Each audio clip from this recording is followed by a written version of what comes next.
اللہ تبارک و تعالیٰ کا بے پناہ فضل و احسان ہے اور اس کے حبیب کریم آقا نامدار صلی اللہ علیہ وآلہ وسلم کے نالین پاک کی خیرات ہے کہ اللہ تبارک و تعالیٰ نے آج ہم سب کو اپنے در پر حاضر ہو کر اپنا اور اپنے پیارے حبیب کریم علیہ الصلاۃ والسلام کے ذکر مبارک کو سننے اور سنانے کی توفیق عطا فرمائی۔ دعا فرمائیں باری تعالیٰ ہماری اس حاضری کو اپنی بارگاہ عالیہ میں شرف قبولیت عطا فرمائے۔ آج محرم کی 25 تاریخ ہے اور حسن اتفاق ہے کہ آج حضرت امام زین العابدین کی وفات کا دن ہے، ان کے انتقال کا دن ہے۔ میرا ذہن گفتگو کے حوالے سے پچھلے جمعہ جو میں نے عرض کیا تھا وہ واقعہ کربلا کے بعد کیے واقعات کے حوالے سے گفتگو تھی، مگر میں نے چاہا کہ میں خالص آج حضرت امام زین العابدین کے حوالے سے ہی گفتگو کروں، یعنی ضمناً یا تھوڑا سا ذکر نہ آئے بلکہ پورا خطبہ جمعہ انہی کی ذات بابرکات کے حوالے سے ہی ہو۔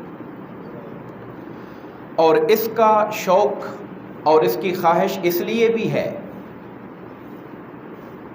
میں یہ باتیں تھوڑا سا یاد دہانی کے لیے کہتا ہوں اپنے ہمارے جو ہم خیال ہم مسلک لوگ ہیں ان کے لیے۔ آپ کو اسپیشل کبھی کوئی محفل سننے کو ملی ہو ہم اہل سنت بریلویوں کی مسجد میں کہ جی امام محمد باقر کے ذکر پاک کی محفل ہو رہی ہے، امام جعفر صادق کے ذکر پاک کی محفل ہو رہی ہے، براہ راست اولاد ہے نا، حضرت امام حسین بیٹے ہیں حضرت علی مرتضیٰ کے، امام زین العابدین بیٹے ہیں امام حسین رضی اللہ تعالیٰ عنہ کے، امام محمد باقر بیٹے ہیں امام زین العابدین کے، امام جعفر صادق بیٹے ہیں امام محمد باقر کے۔ اب مجھے بتائیے ان سے بڑھ کر عالی لوگ، عالی مرتبہ، عالی قدر لوگ کون ہو سکتے ہیں؟ یہ احساس میں چاہتا ہوں کہ ہمارے طبقے میں جائے کہ ہمیں ان ہستیوں کا بھی ذکر کرنا چاہیے، ان کی محافل بھی اس طرح ہونی چاہیے جس طرح ہم حضور سیدنا شیخ عبد القادر جیلانی کے ذکر کی محفلیں کرتے ہیں۔ غوث پاک کا ذکر ہوتا ہے یا نہیں ہوتا؟ حضور غوث پاک تو ان کی اولادوں میں نیچے کوئی غالباً 14-15ویں جگہ پر آتے ہیں انہی کی اولاد، مگر انہی کی اولاد میں 15 پیڑھیاں نیچے جا کر آتے ہیں۔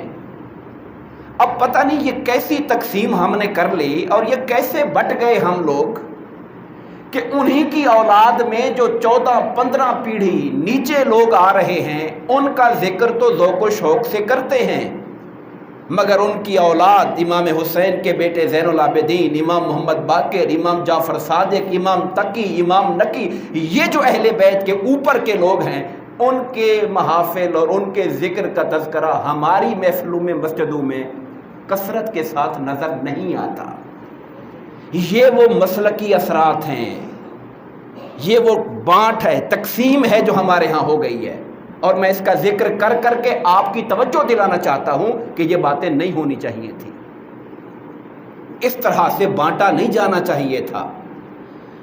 ہماری اولین نسبت رسول اللہ صلی اللہ علیہ وسلم کی ذات بابرکات ہے، آقا کی نسبت کے ساتھ حضور کے ساتھ جن کا تعلق ہو گیا وہ ہمارے سروں کے تاج ہوتے چلے گئے، وہ حضور کے اصحاب کرام ہوں، وہ آقا کے اہل بیت اطہار ہوں، اور اہل بیت اطہار میں وہ آئمہ اہل بیت ہوں اوپر کے درجے کے اور بعد والے، بلکہ ہمارا تو ایمان ہے قیامت تک آنے والا شخص جو اپنے آپ کو سید اور سادات کہتا ہے اور اپنا ربط جوڑتا ہے میرے مصطفیٰ کے ساتھ کہ میں ان کی اولاد میں سے ہوں، خدا کی عزت کی قسم ہم اس کا بھی ادب و احترام اپنا ایمان سمجھتے ہیں، جس نے اپنے آپ کو حضور کی ذات کے ساتھ جوڑا۔ اور میں یہاں یہ بھی عرض کروں گا کہ ہم یہ تحقیق بھی نہیں کریں گے کہ سید سچا ہے یا نہیں ہے، یہ تحقیق نہیں کریں گے، یہ تحقیق ہم نہیں کریں گے۔ اب یہ تحقیق کیسے کی جا سکتی ہے جی دعویٰ سچا ہے یا جھوٹا ہے؟ یہ کہاں سے ثابت ہو سکتا ہے؟ یہ اس کا دین، اس کا ایمان ہے کہ وہ دعویٰ ٹھیک کر رہا ہے یا غلط کر رہا ہے۔ ہمیں اس کے دعوے سے غرض نہیں ہے کہ ٹھیک ہے یا غلط ہے، ہمیں اس بات سے غرض ہے یار کہتا یہ ہے کہ مصطفیٰ کریم کی اولاد میں سے آ رہا ہو۔ اس بات کا ہم حیا رکھیں گے اور اس بات کا ادب رکھیں گے، نسبت رکھیں گے۔ میں نے غالباً اعلیٰ حضرت رحمۃ اللہ تعالی علیہ کی کسی مضمون میں یہ بات پڑھی تھی کہ کسی شخص کے پاس کوئی شخص گیا اور کہا کہ میں سید زادہ ہوں اور میرے حالات ٹھیک نہیں ہیں، آپ میری امداد کریں۔ تو اس نے آگے سے امداد کرنے کی بجائے پوچھ لیا کہ تمہارے سید زادہ ہونے کا کوئی ثبوت، سید زادہ ہونے کا کوئی ثبوت؟ تو وہ شخص اب کیا ثبوت پیش کرے؟ بندہ کوئی آج کا زمانہ ہے تو بندہ ضلع سے جا کر اپنے خاتونیاں اور کھاتے اور زمینوں کے نقشے نکال کے لے جاتا ہے، جی 7ویں پشت تک میرا یہ خاندان جا رہا ہے، مگر اس زمانے میں یہ ثبوت کہاں سے ہوتے؟ کہتے ہیں رات کو وہ بندہ جس نے یہ پوچھا تھا کہ تمہارے سید ہونے کا ثبوت کیا ہے، جب وہ رات کو سویا تو خواب میں حضور نبی کریم کی زیارت ہوئی، قیامت کا دن تھا، اور اس سے فرشتے جو عذاب والے ہیں اپنی گرفت میں لینا چاہتے ہیں، وہ آقا سے کہتا ہے یا رسول اللہ میں آپ کا امتی ہوں۔ سرکار نے فرمایا کوئی ثبوت ہے میرے امتی ہونے کا تمہارے پاس؟ تو اس لیے میں عرض کر رہا ہوں کہ اس موقع پر تو ہمارا عقیدہ یہ ہے کہ جو اپنے آپ کو حضور کی آل کے ساتھ جوڑ لیتا ہے ہم ادب اور احترام کے حوالے سے کبھی کمی نہیں آنے دیں گے۔ باقی رہا اگلی بات، کسی کا مرید ہونا، کسی کے دست بیت ہونا، اس کا تعلق شریعت کے ساتھ ہے، اس کا تعلق علم اور عمل کے ساتھ ہے۔ اگر عمل صالح ہو اور شریعت کا علم ہو تو پھر دست بیت بھی ہو جائیں گے۔ اگر یہ باتیں نظر نہیں آتی، کردار میں کمی نظر آتی ہے، تو تب بھی ہم سادات ہونے کا نسبت کا احترام بہرحال رکھیں گے ان کا۔ حضرت امام زین العابدین رضی اللہ تعالی عنہ، آپ جیسا کہ میں نے عرض کیا آپ کا پورا نام یوں بنتا ہے علی بن حسین بن علی ابن ابی طالب رضی اللہ تعالی عنہ، اور آپ کے جو مشہور القاب ہیں زین العابدین، سید الساجدین، سجاد، یہ جو زین العابدین ہے عبادت گزاروں کی زینت، یعنی عبادت خدا کی اتنی کی کہ عبادت گزاروں کے سر کا تاج بن گئے، اور سید الساجدین اور سجاد اس لیے کہ سجدے اللہ کی بارگاہ میں اتنے کیے کہ دنیا ان کو سجاد کے نام سے جانتی ہے۔ حاضرین محترم، آپ کا جو نکاح ہے، آپ کی جو شادی ہے، معتبر روایت کے مطابق 57 ہجری میں امام حسن کی صاحبزادی حضرت فاطمہ کے ساتھ ہوا۔ امام حسن کی بیٹی تھی، جیسے امام حسین کے بیٹے علی ہیں جن کا ہم ذکر کر رہے ہیں، زین العابدین اصل نام کیا ہے؟ علی۔ اور یہ حسین بات ہے کہ امام حسین نے تینوں بیٹوں کا نام علی رکھا۔ علی سے کتنا پیار تھا، بیٹے کو اپنے باپ سے کتنا پیار تھا۔ پہلا بیٹا پیدا ہوا نام علی، دوسرا بیٹا پیدا ہوا نام علی، تیسرا بیٹا پیدا ہوا نام علی۔ فرق کیسے ہوگا؟ جو بڑا ہے علی اکبر، جو سب سے چھوٹا ہے علی اصغر، اور درمیان والے کو علی اوسط کہتے ہیں، درمیان والا۔ تو نام سب کا علی رکھا تھا انہوں نے۔ تو ان کی شادی حضرت امام حسن جو ان کے چچا تھے، تایا تھے، ان کی بیٹی حضرت فاطمہ کے ساتھ ہوئی، اور رب کائنات نے ان کو ان سے اولاد بھی دی۔ اور ایک میں نے روایت یہ بھی پڑھی، ایک مقالہ تھیسس پڑھا میں نے، سوشو انٹلیکچوئل ہسٹری آف اثنا عشری شیعز ان انڈیا، ایک ٹاپک تھا، اس میں لکھا گیا کہ اپنی پہلی بیوی کے وصال کے بعد آپ نے ایک دوسری شادی کی تھی، وہ کوئی حمیدہ نام کی خاتون تھی، اور اس کا تعلق سندھ کے ساتھ تھا، پاکستان کے علاقے کے ساتھ ان کا نکاح تھا۔ یہ بھی ان کا نکاح ثابت ہے، یعنی سندھ سے تعلق رکھنے والی خاتون تھی جن سے ان کا ایک دوسرا نکاح ہوا تھا پہلے نکاح کے بعد۔ میں زیادہ خاندانی تک اس کے اندر نہیں جاتا تاکہ جو اہم موٹی باتیں ہیں وہ آپ تک پہنچائی جائیں۔ آپ کی عظمت کے حوالے سے میں ایک شاعر کا حوالہ دینا چاہوں گا، فرزدق اس کا نام تھا، فرزدق۔ اور واقعہ یہ پیش آیا کہ حرم کعبہ کے اندر اس وقت کا جو حکمران تھا عبد الملک بن مروان، مروان کا بیٹا عبد الملک، اس کا بیٹا تھا ہشام جو باپ کے بعد ولی عہد تھا اور اگلا حکمران بننے والا تھا۔ وہ مکہ میں خانہ کعبہ کا طواف اور عمرہ کرنے کے لیے اپنے شام سے دوستوں کے ساتھ آیا۔ امویوں کا جو ہیڈ کوارٹر تھا وہ شام تھا، ان کی جو حکومت کا جو کیپٹل تھا وہ شام تھا، اور حضرت علی کا کیپٹل کوفہ تھا۔ تو شام سے وہ آئے، کون آیا؟ وقت کے حکمران کا بیٹا جو کمنگ رولر ہے، آگے حکمران بننے والا ہے، اپنے دوستوں کے ساتھ آیا۔ حرم کعبہ میں رش لگا ہوا ہے، وہ گیا اندر طواف کرتے کرتے کہ خانہ کعبہ حجر اسود کو بوسہ دوں، مگر لوگوں کا رش اتنا تھا کہ وہاں تک پہنچ نہیں پایا، واپس آ گیا۔ تھوڑی دیر کے بعد ایک اور ہستی جلوہ گر ہوئی، ایک اور شخصیت آئی اور وہ حرم کعبہ میں صحن میں داخل ہوئی۔ لوگوں نے ان کو آتا دیکھا تو طواف کے کعبہ کے اندر لائن بنا کے رستہ چھوڑ کے حجر اسود تک ان کو راستہ دے دیا ان کو۔ اب وہ ہشام بیٹھا ہوا تھا اپنے دوستوں کے ساتھ، تو دوستوں نے پوچھا یار یہ بندہ کون ہے؟ ہمارا حکمران تو گیا تھا، اس کو تو راستہ ہی نہیں ملا، وہ تو خالی واپس آ گیا، یہ بندہ کون ہے کہ جو گیا تو حرم کعبہ کے اندر لوگوں نے راستہ چھوڑ کر اس کو حجر اسود کے بوسے کا موقع دیا؟ تو ہشام کو اپنی بےزتی محسوس ہوئی، تو اس نے کہا میں نہیں جانتا یار، پتہ نہیں بندہ کون ہے یہ۔ تو فرزدق کھڑا تھا ساتھ، وہ شاعر تھا عرب کا مشہور، ساتھ ان کے تھا امویوں کے، لیکن جب حضور کی اہل بیت اطہار کے ساتھ یہ حال دیکھا کہ کہتا ہے میں نہیں جانتا، تو اس کی غیرت جاگ پڑی اور اس نے کہا ظالم تو ان کو نہیں جانتا، میں بتاتا ہوں یہ کون آئے ہوئے ہیں۔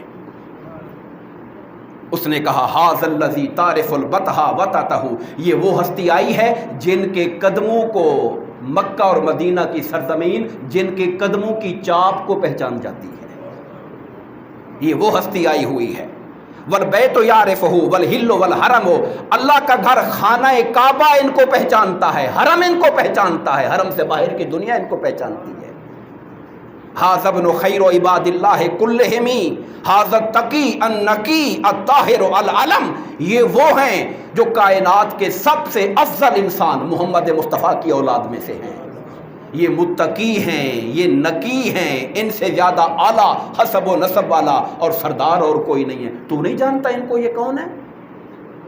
پھر وہ آگے کہتا ہے اذا رات قریش قال قائلها الی مکارم ھذا ینتہی الکرم، جب قریش ان کو دیکھتے ہیں یہ وہ ہستی ہیں تو کہنے والا کہہ اٹھتا ہے ان کی شرافت اور بزرگی پر بزرگی ختم ہو جاتی ہے، شرافت ان پہ ختم ہو جاتی ہے، یہ وہ ہستی ہیں۔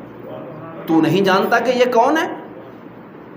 یکاد یمسکہ عرفان راحتہ رکن الحتیم اذا ما جا یستلم، کہا تم جانتے نہیں ہو یہ کون ہے، تم تو حجر اسود کے بوسہ دینے کا شوق رکھتے ہو، جگہ نہیں ملتی۔ یہ وہ ہیں کہ یہ اگر قریب جائیں تو ان کی خوشبو محسوس کر کے حجر اسود ان کو بوسہ دینا چاہتا ہے، ان کی خوشبو کو محسوس کر کے حجر اسود کا من چاہتا ہے کہ میں ان کو بوسہ دوں۔ تو نہیں جانتا یہ کون ہے؟ اب ذرا غیرت دیکھیے اس کی، تم نہیں جانتے یہ کون ہے؟ یغدی حیاء و یغدا من مہابتہ، یہ وہ ہستی ہیں کہ شرم و حیا کا عالم یہ ہے کہ ان کی نگاہیں جھکی رہتی ہیں اور ان کے وقار کی وجہ سے لوگوں کی نگاہیں جھکی رہتی ہیں، ان کی نگاہ حیا میں جھکی رہتی ہے، لوگوں کی نگاہیں ان کے ہیبت اور وقار میں جھکی رہتی ہیں۔ ان سے گفتگو تب ہوتی ہے جب یہ تبسم فرما رہے ہوتے ہیں۔ تو جانتا نہیں یہ کون ہے؟ ھذا ابن فاطمہ ان کنت جاہلہ، اگر تو نہیں جانتا تو سن، یہ سیدہ کائنات جنت کی عورتوں کی سردار فاطمہ الزہرا کا بیٹا ہے یہ، اور ان کے دادا اللہ کے وہ نبی ہیں جن پر نبوت ختم کر دی گئی تھی۔ سن میں بتاتا ہوں یہ کون ہے، یہ اس گروہ کے فرد ہیں۔ حبہم دین، ان سے محبت کرنا دین ہے، وبغضہم کفر، ان سے بغض رکھنا کفر ہے، اور ان کا قرب مل جائے تو جہنم سے نجات مل جاتی ہے، جنت مل جایا کرتی ہے، یہ وہ ہستی ہیں۔ اور آخری بات یہ کہی، شعر اس کی بہت لمبے شعر ہیں، میں نے چند چنے ہیں۔ مقدم بعد ذکر اللہ ذکرہم، یہ وہ ہستی ہیں کہ خدا کے ذکر کے بعد اس خاندان کا ذکر ہوتا ہے۔ مقدم بعد ذکر اللہ ذکرہم فی کل بد و مختوم بہ الکلم، کہا اللہ کی عبادت ہو یا کوئی دعا ہو، اللہ کے ذکر کے بعد اول و آخر جن کا ذکر ہوتا ہے یہ مصطفیٰ کی آل ہیں، وہ درود پاک کی شکل میں جن کا ذکر ہوتا ہے۔ ہم دعا کے اول میں بھی درود اور دعا کے آخر میں بھی درود، یعنی اللہ سے مانگنے کے بعد پھر جن کا تذکرہ ہوتا ہے وہ حضور کی آل کا تذکرہ ہوتا ہے۔ دوستان گرامی قدر، جب امام زین العابدین کو پتہ چلا کہ فرزدق نے میرے بارے میں یہ شعر کہے، انہوں نے اس زمانے میں 12,000 دینار اس کو تحفہ بھیجا۔ 12,000 دینار لاکھ روپے بنتا ہے، تو اس نے تحفہ لینے، اچھا یہ شعر سن کر بادشاہ نے حشام نے ان کو قید کروا دیا، جیل میں ڈال دیا۔ امام زین العابدین نے تحفہ بھیجا، اس نے جواب میں کہا خدا کی عزت کی قسم ساری زندگی شعر کہتا ہوں، لوگوں سے لالچ ہوتا ہے کوئی میری تعریف سن کر، اپنی تعریف سن کر انعام دے دے گا، مگر آپ کی تعریف میں نے صرف اللہ اور اس کے رسول کی خاطر کی ہے، میں آپ سے کوئی تحفہ نہیں لوں گا۔ مگر آپ نے جواب میں کہا ہم اہل بیت وہ ہیں جب کسی کو دے دیں تو ہم واپس نہیں لیا کرتے، تمہیں لینا پڑے گا یہ۔ ہم وہ اہل بیت ہیں جب کسی کو دے دیتے ہیں تو پھر واپس نہیں لیا کرتے ہم۔ امام زین العابدین رضی اللہ تعالیٰ عنہ، آپ کی سیرت میں یہ آتا ہے کہ اکثر و بیشتر آپ گریاں کنا رہتے، روتے رہتے تھے، اور لوگوں نے آپ سے پوچھا آپ اتنا روتے کیوں ہیں، اس قدر گریہ آپ کیوں کرتے ہیں؟ تو جو جواب دیا وہ ہلا دینے والا ہے۔ کہا تم نے قرآن نہیں پڑھا؟ حضرت یعقوب علیہ السلام کا ایک بیٹا یوسف گم ہوا تھا، یوسف گم ہوا تھا، صرف گم بچے کی امید ہوتی ہے نا کبھی مل جائے گا، گم ہوا تھا، ایک بیٹا یوسف گم ہوا تھا۔ یعقوب علیہ السلام 40 سال روتے رہے، اور اتنا روئے کہ آنکھوں کی بینائی چلی گئی تھی۔ میرے مصطفیٰ کے تو سارے خاندان کے یوسف ہی ذبح ہو گئے ہیں، میں نہیں روؤں گا تو کون روئے گا؟ یہ آپ کا جواب تھا۔ گلشن مصطفیٰ کے سارے یوسف شہید کر دیے گئے ہیں، تو میں اب نہیں روؤں گا تو کب روؤں گا میں؟ تو آپ کی ساری زندگی گریہ اور زاری کے اندر گزری ہے۔ دوستان گرامی قدر، اور ایک بات اور واقعہ جو میں نے پڑھا آپ کی سیرت کے اندر، جس سے پتہ چلتا ہے کہ جو نفرتوں کا کاروبار کرنے والے لوگ ہیں اور اہل بیت اطہار اور صحابہ کرام کو جدا جدا دکھانے والے، اور یہ شو کرتے ہیں کہ شاید ان کے درمیان دوریاں تھیں۔ امام جعفر بن محمد باقر سے روایت، امام جعفر صادق سے، وہ کہتے ہیں میرے والد امام محمد باقر کے پاس ایک آدمی آیا اور کہا مجھے ابو بکر عمر کے متعلق کچھ بتائیں، ان کا کیا درجہ ہے؟ یہ بات کوئی بندہ پوچھ رہا ہے امام محمد باقر بن امام زین العابدین بن امام حسین بن علی مرتضیٰ سے کہ آپ بتائیے ابو بکر عمر کا کیا مرتبہ ہے، ان کا کیا مقام ہے؟ تو آپ نے اس سے پوچھا تم ابو بکر صدیق کی بات کر رہے ہو نا؟ تو وہ جواب میں کہتا ہے جی آپ بھی ان کو صدیق کہتے ہیں؟ دماغ میں چونکہ خارجیت تھی، ناسبیت تھی، تو کہتا ہے جی آپ بھی ان کو صدیق کہتے ہیں؟ تو امام باقر نے جواب دیا تیری ماں تجھے کھوئے، ارے مجھ سے بہتر رسول اللہ ان کو صدیق کہتے تھے، میں صدیق کیوں نہیں کہوں گا ان کو؟ اور کہا ان کا وہی مقام ہے جو زندگی میں میرے آقا کے ساتھ تھے، آج قبر انور میں مصطفیٰ کے ساتھ لیٹے ہوئے ہیں۔ اور کہا سنو جو ان کو صدیق نہیں کہتا اللہ اس کو سچا نہ کرے، جاؤ ابو بکر عمر سے محبت کرو، ان سے پیار کرو، ذمہ داری میری گردن کے اوپر ہے، میں ذمہ دار ہوں اس بات کا، ان سے محبت رکھو۔ تو حاضرین محترم، آپ کی عبادت کے حوالے سے جن سیرت کے اندر روایات کا ذکر ہوا، آپ کو زین العابدین کہا گیا۔ امام ذہبی لکھتے ہیں طبقات الحفاظ میں، آپ کہتے ہیں آپ کو زین العابدین اور سجاد اس لیے کہا گیا آپ ہر نیک کام کی توفیق ملنے پہ سجدہ کر لیا کرتے تھے۔ اللہ تعالیٰ کی کسی نعمت کا ذکر آیا تو سجدے میں گر گئے، اللہ کی کلام کی آیت پڑھی سجدے والی، سجدے میں گر گئے، دو بندوں میں صلح کروائی، صلح کامیاب ہو گئی تو سجدے میں گر گئے، اور اتنا سجدہ کرتے تھے کہ سجدے کی جگہیں، یہ جو جگہ سجدے میں لگتی ہیں، گوڈے آپ کے، ہاتھ آپ کے، آپ کا ماتھا، ناک، ہر جگہ پر کثرت سجدے کی وجہ سے نشانات پڑ گئے تھے، اس لیے انہیں سجاد کے لقب سے دنیا نے جانا۔ علامہ عبد الرحمن جامی روایت کرتے ہیں کہ ایک بار امام زین العابدین نماز تہجد میں مشغول تھے کہ شیطان ایک سانپ کی شکل میں آیا، اژدہے کی شکل میں آیا، اور آپ کے پاؤں کے انگوٹھے پہ ڈنگ مارنے شروع کیے۔ تاکہ آپ عبادت سے نکل آئیں، لیکن آپ کا جو انہماک تھا، آپ کی جو توجہ تھی، اس میں کوئی کمی نہیں آئی۔ مجھے یہاں سے وہ بات یاد آئی کہ حضرت علی مرتضیٰ کو ایک نیزہ لگ گیا اور بہت تکلیف ہوتی تھی، آپ نکالنے نہیں دے رہے تھے۔ لوگوں سے کہا ٹھہر جاؤ، جب نماز کا وقت آئے گا میں نماز پڑھوں گا، تم نکال لینا نیزے کو۔ یعنی جب یہ لوگ اللہ کی عبادت میں ہوتے ہیں تو پھر دنیا و جہان کی ان کو خبر نہیں ہوتی۔ تو شیطان نے کاٹنا شروع کر دیا، وہ کاٹتا رہا مگر آپ نے نماز مکمل کی، مکمل کر کے شیطان کو ہٹایا آپ نے۔ اس وقت روایات میں آتا ہے کہ ہاتف غیب سے ایک آواز آئی، انت زین العابدین، انت زین العابدین، انت زین العابدین۔ زین العابدین کا لقب انہیں قدرت کی طرف سے عطا کیا گیا، ہاتف غیب کی طرف سے۔ اور آپ کی عبادت میں انہماک کی ایک شکل یہ بھی نظر آتی ہے کہ آپ ہر دن اور رات 24 گھنٹے میں 1000 رکعت نماز پڑھا کرتے تھے۔ ایک بار نفل پڑھ رہے تھے، مکان میں آگ لگ گئی، لوگ آگ بجھانے لگے اور آوازیں اونچی اونچی بلند، آگ لگ گئی۔ جیسے آگ لگ جائے تو ایک بے چینی پھیل جاتی ہے، شور مچ جاتا ہے، مگر آپ نے اپنی نماز کو نہیں توڑا۔ اور جب نماز سے فارغ ہوئے، لوگوں نے کہا حضرت مکان میں آگ لگی ہوئی تھی، آپ کو پرواہ نہیں تھی۔ کہا تم دنیا کی آگ بجھانے میں لگے تھے، میں آخرت کی آگ بجھانے میں لگا ہوا تھا۔ جب آپ وضو شروع کرتے تو چہرہ زرد پڑ جاتا، بدن کانپنے لگ جاتا۔ لوگوں نے کہا حضرت یہ کیا بات ہے؟ کہا جانتے نہیں ہو تم میں کس ذات کے سامنے کھڑا ہونے جا رہا ہوں؟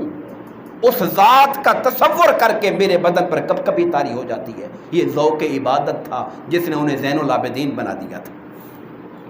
میں آخر میں آپ کے اقوال میں سے چند اقوال کا ذکر کرنا چاہتا ہوں، جو امام زین العابدین کے مشہور باتیں، جو نصیحتیں آپ نے کی اپنے چاہنے والوں کو، اپنے محبت کرنے والوں کو، وہ نصیحتوں میں سے چند کا ذکر کرنا چاہتا ہوں۔ آپ نے فرمایا لوگوں کے سامنے ہاتھ نہ پھیلاؤ، لوگوں کے سامنے ہاتھ پھیلانے سے زندگی ذلیل ہو جاتی ہے، حیا ختم ہو جاتا ہے، شخصیت تباہ ہو جاتی ہے۔ کسی کے سامنے ہاتھ نہ پھیلاؤ۔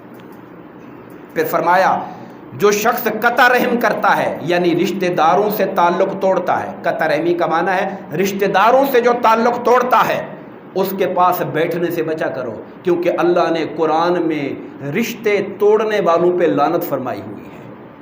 ایسوں کے ساتھ نہ بیٹھو۔ ایک بندہ ہے ماں باپ کا نافرمان ہے، گستاخ ہے۔ اب جو ماں باپ کا نافرمان اور گستاخ ہے، ان سے وفا کرنے والا نہیں ہے، وہ کسی دوست سے کیا وفا کرے گا جو ماں باپ سے وفا کرنے والا نہیں ہے؟ نصیحت کرنے کے لیے اگر آپ کو اللہ نے یہ توفیق دی ہے، سمجھانے کے لیے، نصیحت کے لیے آپ بیٹھ سکتے ہیں، کوئی منع نہیں ہے۔